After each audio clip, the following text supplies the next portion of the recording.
Sir English classes आपका फिर से स्वागत करता है। आज मैं फिर उपस्थित हुआ हूँ ट्रांसफॉर्मेशन पार्ट 3 लेकर के। चूँकि इसके पहले मैंने ट्रांसफॉर्मेशन के रिमूव टू का 2 पार्ट बना दिया था, पार्ट 1 पार्ट 2। आज पार्ट 3 मैं स्टार्ट कर रहा हूँ और उसी रूल के आगे से आरंभ कर रहा हूँ। तो देखिए, अगला रूल है आपका कि यदि दिए हुए एडजेक्टिव के पश्चात फॉर के साथ किसी नाउन का प्रयोग किया गया हो, तब वाक्य का रूपांतरण करते समय फॉर प्लस नाउन एक्सप्रेस, अटर या स्पीक आउट में परिवर्तित कर देते हैं।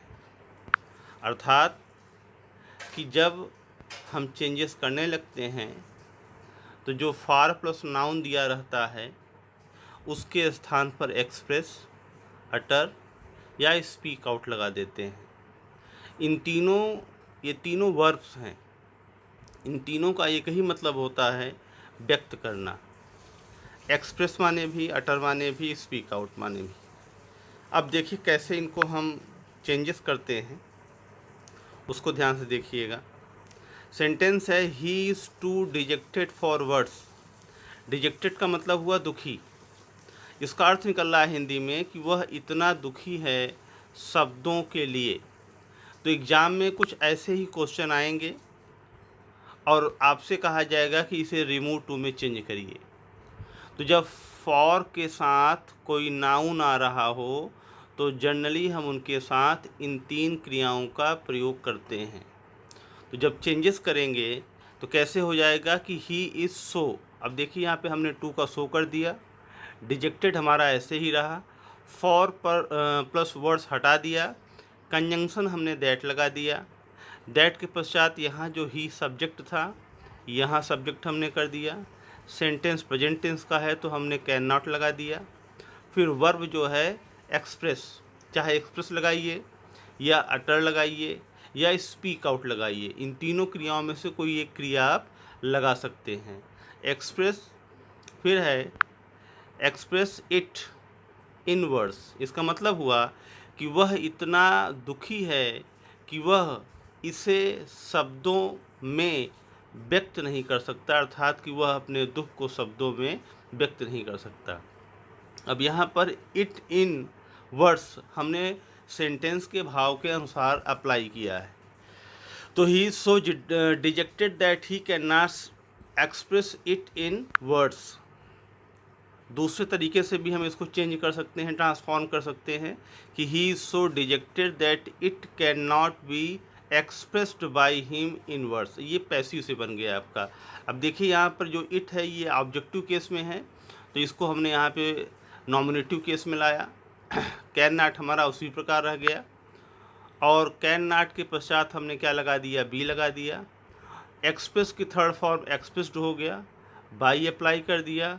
ही आपका यहाँ पे नॉमिनेटिव केस में है तो बाई आपका हिम हो गया। बचा था हमारा फ्रेज इन वर्ड्स, ये इन वर्ड्स बचा हुआ था तो हमने यहाँ क्या कर दिया, इन वर्ड्स कर दिया। ये इन वर्ड्स आप जो देख रहे हैं ये इन वर्ड्स हमारा यहाँ पे आ गया। तो इसको हम पैसिव वॉइस के माध्यम बना सकते हैं कि he is so dejected that it can not be expressed by him in words.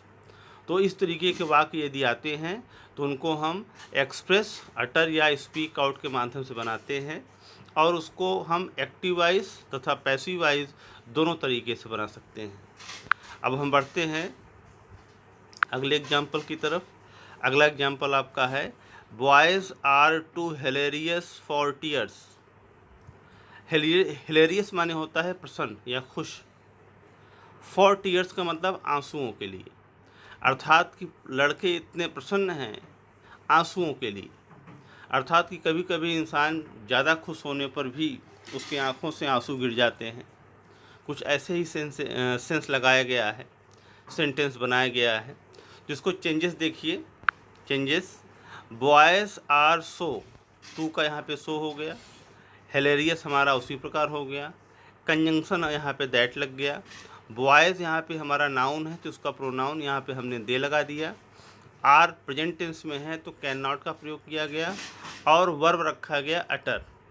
अटर के स्थान पर आप स्पीक आउट भी लगा सकते हैं, एक्सप्रेस भी लगा सकते हैं, और हमने यहाँ पर इट ऑब्जेक्ट लगा दिया और इन टीयर्स कर दिया।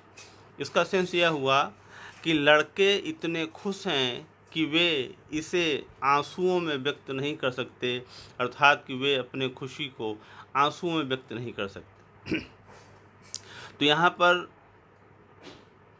दूसरा जो इसका बना है पैसिव वॉइस के माध्यम से कि boys are so hilarious that, अब इट यहाँ पर हमारा ऑब्जेक्ट है तो इट यहाँ पे आ गया हमारा। दैट इट कैन नॉट के बाद बी लगा, बी के बाद में अटर्ड यहाँ पे वर्ब की थर्ड फॉर्म हो गया, बाई लगा, दे यहाँ पर हमारा नॉमिनेटिव केस में है तो ये ऑब्जेक्टिव केस में हो गया, और बचा क्या इन टीयर्स। तो boys are so hilarious that it can not be uttered by them in tears.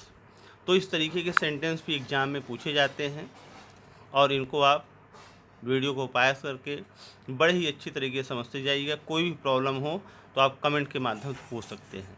अब हम बढ़ते हैं अगले रूल की तरफ।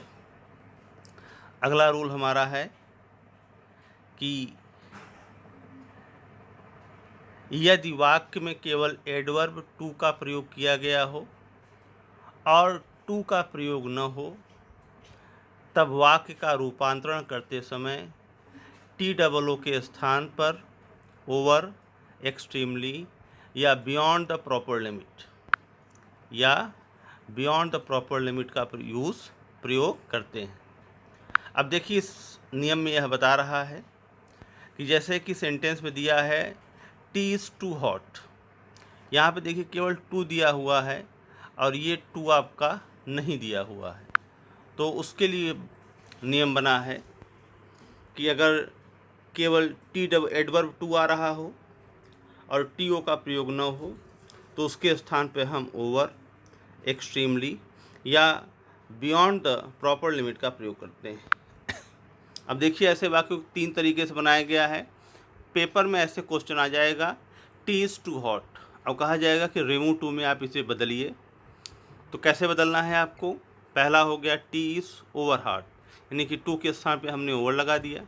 दूसरे तरीके से बना सकते हैं आप T is extremely hot, extremely भी लगा सकते हैं। T is hot beyond the proper limit, ये तीसरे तरीके बना सकते हैं।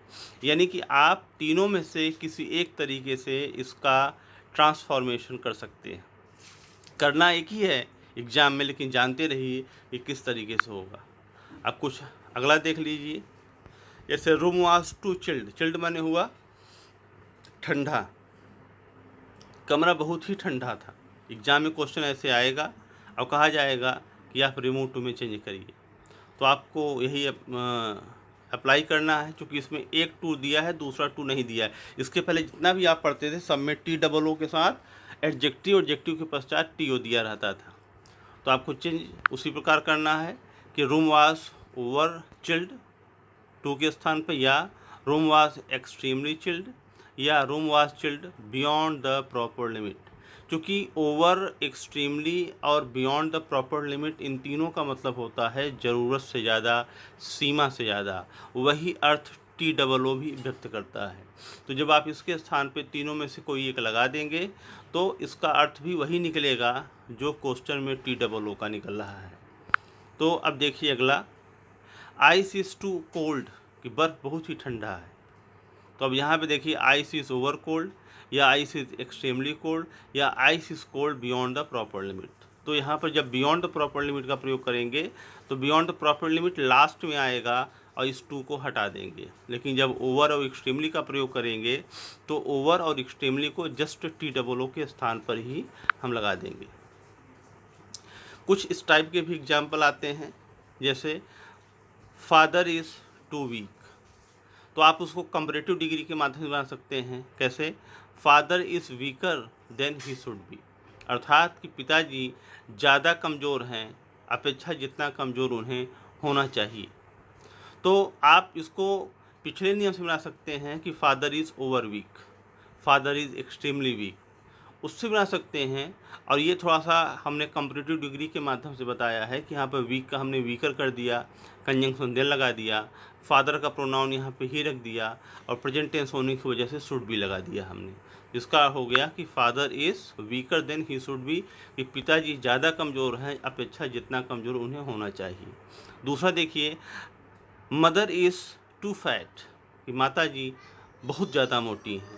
अब इसको आप पिछले रूल से बना सकते हैं कि मदर इज़ ओवर फैट या एक्सट्रीमली या बियॉन्ड द प्रॉपर लिमिट। इसको हमने कंपैरेटिव डिग्री से बनाया है कि mother is fatter than she should be, कि माता जी ज़्यादा मोटी हैं अपेक्षा जितना मोटी उन्हें होना चाहिए। तो ये थोड़ा सा कंपैरेटिव डिग्री के माध्यम से इसको हमने चेंज किया है। अगला है ब्रदर वाज टू आइस। अब ये यहाँ पे देखिए पास्ट टेंस का आ गया। पास्ट टेंस का भी थोड़ा सा समझ लीजिए आप कि ब्रदर वाज टू वाइज, तो brother was wiser than he should have been. अगर पास्ट टेंस में आ जाता है तो शुड के साथ हैव के साथ हम बीन लगा देते हैं, तो यह इंडिकेट करता है कि हाँ यह सेंटेंस को हमने पास्ट टेंस में ही चेंज किया है। फिर नेक्स्ट है sister is too virtuous. Virtuous का मतलब होता है गुणवती, तो यहाँ पे देखिए sister is more virtuous than she should have been. तो यहाँ पर देखिए एक्चुअल में ये आपका है प्रेजेंट टेंस का, और यहाँ पर हैव लग गया है, तो यहाँ पर हैव नहीं आना चाहिए, सिर्फ आपका शुड ही आना चाहिए, should be than she should be. ये यहाँ पर आपका सुधार इम्प्रूव कर लीजिएगा, क्योंकि यहाँ पर इस लगा हुआ है और नोट करने वाले ने बाय मिस्टेक यहाँ पर शुड हैव बीन लगा दिया है। तो करेक्ट होगा कि sister is more virtuous than she should have been. तो यहाँ पर आपका शुड हैव बीन कब लगाना है? जब सेंटेंस हमारा पास्ट टेंस का हो। शुड भी कब लगाना है? जब सेंटेंस हमारा प्रेजेंट टेंस में हो, चाहे सिंगुलर सब्जेक्ट हो चाहे प्लूरल सब्जेक्ट हो। तो आप यहाँ पर हैव बीन हटा लीजिएगा और शुड के पश्चात आप यहाँ पर बी अप्लाई कर दीजिएगा। तो करेक्ट होगा कि sister is more virtuous than she should be. तो अब इसी के साथ आपका ये रूल भी समाप्त होता है। अब हम बढ़ते हैं अगले रूल की तरफ। अगला रूल आपका ये लिखा हुआ है कि यदि दिए हुए वाक्य में कर्ता के द्वारा समर्थता या असमर्थता का भाव व्यक्त न हो, बल्कि वह कार्य कर्ता के द्वारा जानबूझकर किया जाए, तब ऐसे वाक्यों में कैन नॉट या कुड नॉट का यूज़ न करके बल्कि प्रेजेंट इंडिफिनिट या फ्यूचर इंडिफिनिट टेंस का प्रयोग करते हैं। यानी कि प्रेजेंट इंडिफिनिट या फ्यूचर इंडिफिनिट टेंस का यूज़ करते हैं। जनरली हम कैन नॉट या कुड नॉट का प्रयोग असमर्थता को व्यक्त करने के लिए करते हैं। कैन का प्रयोग समर्थता, कैन नॉट का प्रयोग असमर्थता प्रेजेंट टेंस में, कुड का प्रयोग समर्थता और कुड नॉट का प्रयोग असमर्थता पास्ट टेंस के लिए हम करते हैं। जनरली यही हम जानते हैं। लेकिन जहाँ पर ये समर्थता या असमर्थता का भाव व्यक्त न हो, वहाँ पर हम प्रेजेंट टेंस या फ्यूचर इंडेफिनिट टेंस का प्रयोग करते हैं। कैसे? देखिए, he is too proud to listen to anyone. Sentence को ध्यान से पढ़िएगा। He is too proud to listen to you, कि वह इतना घमंडी है आपकी बात को सुन पाने के लिए। अर्थात कि घमंड के वजह से यहाँ पर वह आपकी बात को नहीं सुनता है, एक्चुअल में वह सुन सकता है या सुनता है, उसके दोनों कान सही हैं। तो अगर हम यहाँ पे कैन नॉट लगा देंगे तो कैन नॉट यह बताएगा कि वह कान से डिस्टर्ब है, वह कान से सुन ही पा, वो बहरा है। इस वजह से यहाँ पर कैन नॉट का प्रयोग अनुचित होगा, गलत होगा। तो जहाँ पर कोई कार्यकर्ता के द्वारा जानबूझकर किया, यानी कि वह जानबूझकर घमंड के वजह से आपकी बात को नहीं सुनता है, तो ऐसी स्थिति में हम कैन नॉट या कुड नॉट न लगा के बल्कि प्रेजेंट इंडिफिनिट या फ्यूचर इंडिफिनिट टेंस का प्रयोग करते हैं। तो चेंजेस कैसे हुआ? He is so proud too का सो हो गया, दैट ही यहाँ पर सब्जेक्ट है तो ही सब्जेक्ट हो गया। डस नॉट लगाया हमने, कैन नॉट भी लगा सकते हैं, क्योंकि कैन नॉट लगाएंगे तो यहाँ पर उसकी असमर्थता साबित होगी और असमर्थता में यह सेंस जाएगा कि वह दोनों कान से बह रहा है, आप कितना भी बोलते हो आपकी बात को नहीं समझता। लेकिन डस नॉट यह बताता है कि वह घमंड के आपकी बात को नहीं सुनता। कहते हैं ना कि आप वहाँ जाएंगे वो आपकी सुनेंगे नहीं, अर्थात कि खूब सुन सकते हैं लेकिन किसी न किसी वजह से आपकी बात को अवॉइड करते हैं या नेगलेक्ट करते हैं। तो इस कंडीशन में आपका हुआ कि he is so proud that he does not listen to you. यहाँ पे डज नॉट का प्रयोग करेंगे क्योंकि प्राउड यहाँ पे घमंड बता रहा है कि वह घमंड की वजह से आपकी बात को नहीं सुनता, एक्चुअल में खूब सुन सकता है। इसी प्रकार दूसरे फ्यूचर इंडिफिनिट टेंस भी बना सकते हैं इसको कि he is so proud, too का सो हो गया, कंजंक्शन दैट लग गया, ही यहाँ का सब्जेक्ट यहाँ आ गया, विल नॉट लगा, लिसन लगा, टू यू लग गया। तो ये आपका चाहे प्रेजेंट इंडिफिनिट टेंस से बनाइए चाहे फ्यूचर इंडिफिनिट टेंस से बनाइए, दोनों टेंस के माध्यम से आप इसको बना सकते हैं। अब हम बढ़ते हैं अगले एग्जाम्पल पे। तो father is too angry to eat food. अब यहाँ पे देखिए too angry to eat food, अगर मैं लगा दूँ कि can not, father is so angry that he can not eat food, अर्थात कि वह पेट से डिस्टर्ब है, लेकिन यहाँ पर खा सकते हैं, लेकिन क्रोध की वजह से खाना वो नहीं खाते हैं। तो यहाँ पर वह कार्यकर्ता के द्वारा जानबूझकर किया जा रहा है।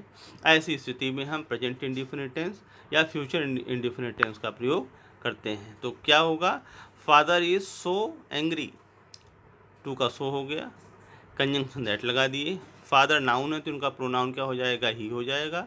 Does not present indefinite tense affirmative का प्रेजेंट इंडिफिनिट टेंस का नेगेटिव सेंटेंस है, फिर आपका ईट फूड लगा दिया। तो father is so angry that he does not eat food. अगला है father is so angry, future indefinite tense है, father is so angry, conjunction that लग गया, he will not eat food. अब यहाँ पर डज नॉट के स्थान पर हमने विल नॉट लगा दिया, यानी कि यह इंडिकेट कर रहा है फ्यूचर इंडिफिनिट टेंस को।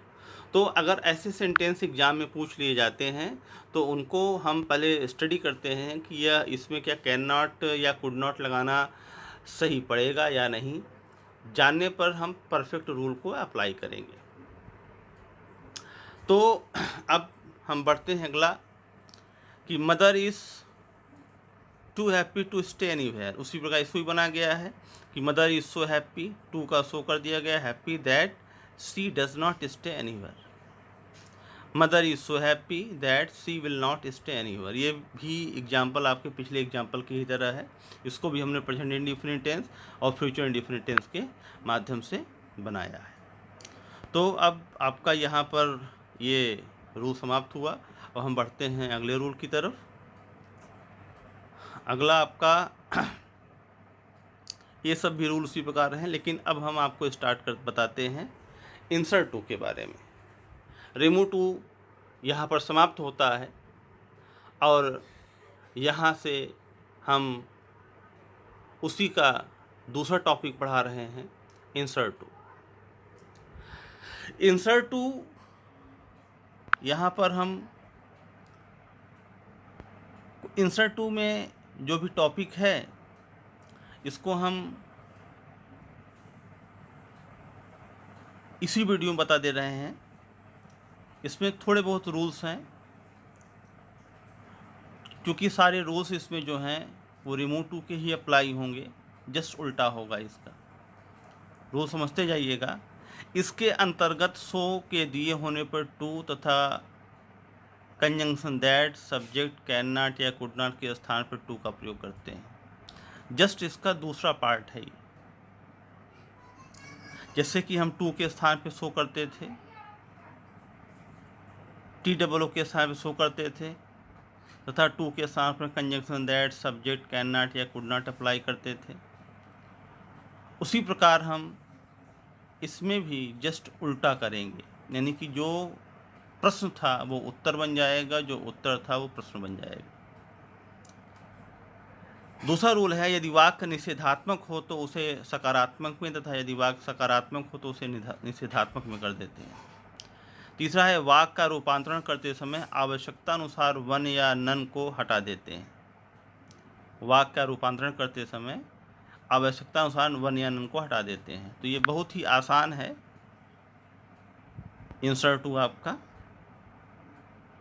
देखिए, जैसे आपको समझ में आता जाएगा, he is so fat that he can not sit on a chair.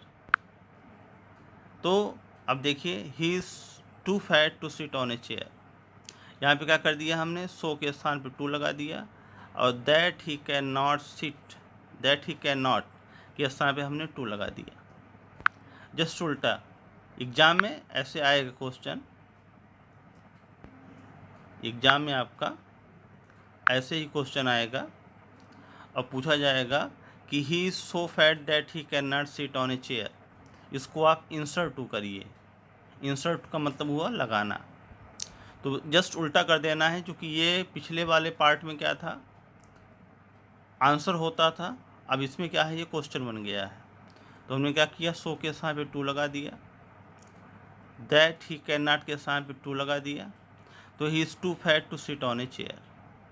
Change हो गया आपका इंसर्ट टू में। क्वेश्चन ये आया तो आंसर आप ये लिख देंगे। फिर boys were so wicked that they could harm anyone. अब यहाँ पे देखिए बॉयज़ वर, सो का टू हो गया, विक्ड हो गया।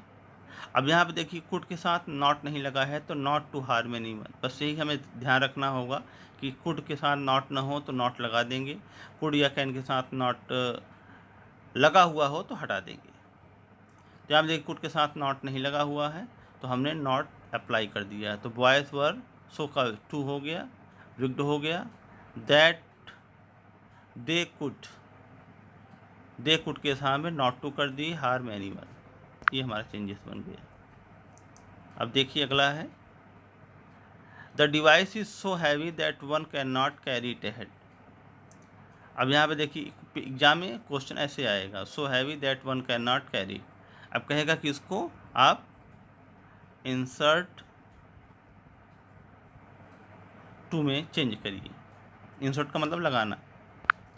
तो अब देखिए द डिवाइस इज सो का हमने टू कर दिया, हैवी एडजेक्टिव लिख दिया, दैट वन कैन नॉट के स्थान पे हमने क्या कर दिया, टू। क्योंकि यहाँ पर क्या है, डिवाइस का प्रॉपर सब्जेक्ट नहीं है। जब प्रॉपर सब्जेक्ट ना हो तो हम क्या करते हैं, वन या नन का प्रयोग करते हैं। तो यहाँ पर वन या नन का प्रयोग, वन का प्रयोग किया गया है, तो चेंज करते समय हम वन कैन नॉट पूरा हट जाएगा, टू लग जाएगा, फिर carry it ahead, carry it ahead यहाँ पे हमारा ये आ गया। तो एग्जाम में ये आएगा, आपको ये कर देना है, ये इंसर्ट टू हुए, यानी कि टू को लगा देना। दोनों जगह हमने टू लगा दिया। तो the device is too heavy to carry it ahead. तो इस मतलब कि आपका रिमूव टू का जस्ट उल्टा है। रिमूव टू में जो क्वेश्चन होता था इसमें आंसर है, जो उसमें आंसर होता था वो इसमें क्वेश्चन है। आशा है आपको समझ में आ गया होगा। कुछ और एग्जाम्पल देख लेते हैं तो शायद और आपको समझ में आ जाएगा। जैसे कि देखिए इसमें, the food was so stale that none could have it. Stale का मतलब बासी बताया था। द फूड वास, यहाँ पे देखिए सो का टू हो गया, स्टेल हो गया, दैट नन कुड के सामने टू हो गया, हैव इट हमने एज इट इज लिख दिया। क्योंकि इसमें भी प्रॉपर सब्जेक्ट नहीं है, तो प्रॉपर सब्जेक्ट न होने के स्थान के लिए हमने यहाँ पे टू लगा दिया। नन में ऑलरेडी नॉट लगा है, तो अर्थात कि इसमें नॉट है, तो हमने टू के साथ नॉट का प्रयोग नहीं किया। अब अगला है, the log is so light that one can lead it ahead. Log का मतलब हुआ लकड़ी का लट्ठा, तो सो का यहाँ पे देखिए टू हो गया, लाइट आपका एडजेक्टिव हो गया, दैट वन कैन के स्थान पर हमने नॉट टू लगा दिया। क्योंकि वन कैन के साथ नॉट का प्रयोग नहीं था तो हमने टू के साथ नॉट लगा दिया। इन सब चीज़ों का विशेष ध्यान रखिएगा कि नॉट लगा है कि नहीं लगा हुआ है। नॉट नहीं है तो लगा देंगे, लगा है तो नहीं लगाएंगे। तो यहाँ पे हो गया, the lock is too light not to lead it ahead. अब आगे है, he was so lazy that he could not be improved. तो he was too lazy to be improved. अब देखिए यह सेंटेंस आपका पैसिव वॉइस का है, तो पैसिव वॉइस के होने की वजह से ही वॉज टू, सो का टू कर दिए, दैट ही कुड नॉट के स्थान पे हमने केवल टू कर दिया, बी इम्प्रूव्ड हमने अप्लाई कर दिया। तो he was too lazy to be improved. उसी प्रकार कुछ एग्जाम्पल ये भी हैं आपके, जल्दी से इनको भी देख लीजिए। The tree is so rugged that he can not climb upon it. Changes क्या हुआ इसका कि द ट्री इज टू, सो का टू हो गया, रग्ड। फिर उसके बाद में यहाँ देखिए ट्री अलग सब्जेक्ट है, ही अलग सब्जेक्ट है, दोनों सब्जेक्ट लगाए हुए हैं।